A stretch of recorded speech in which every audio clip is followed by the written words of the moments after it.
سوال یہ پیدا ہوتا ہے کہ آقا کریم علیہ الصلوۃ والتسلیم نے اپنا میلاد نہیں منایا تو کوئی اور بھی یہ میلاد نہیں منا سکتا۔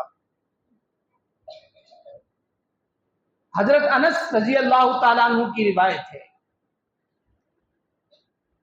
حضرت انس رضی اللہ تعالیٰ عنہ فرماتے ہیں کہ آقا کریم علیہ الصلوۃ والتسلیم نے نبوت کے اعلان کے بعد کچھ بکرے منگوائے، ان کو پکایا اور ان کو تقسیم کیا۔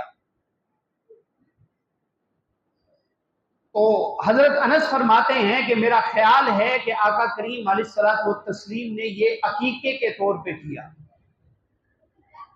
تو ہمارے استاد مکرم پروفیسر ڈاکٹر طاہر القادری صاحب، انہوں نے یہاں پہ ایک بڑی پیاری بات فرمائی۔ آپ فرماتے ہیں کہ عقیقہ کس عمر میں کیا جاتا ہے؟ پیدائش کے بعد۔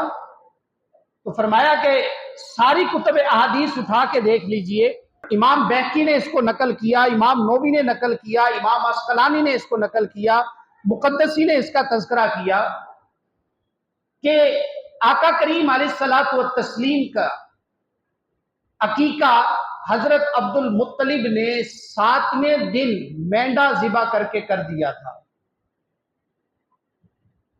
تو بتائیے کہ 40 سال کے اندر آقا کریم علیہ الصلوۃ والتسلیم نے اعلان نبوت فرمایا، تو 40 سال کے بعد یہ کون سا عقیقہ ہوتا ہے؟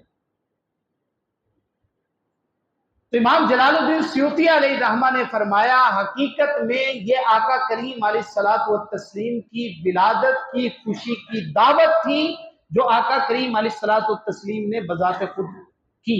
تو یہ دلیل ہے سب سے بڑی کہ جو آقا کریم علیہ الصلوۃ والتسلیم کی ذات بابرکات سے یہ عمل ثابت ہے۔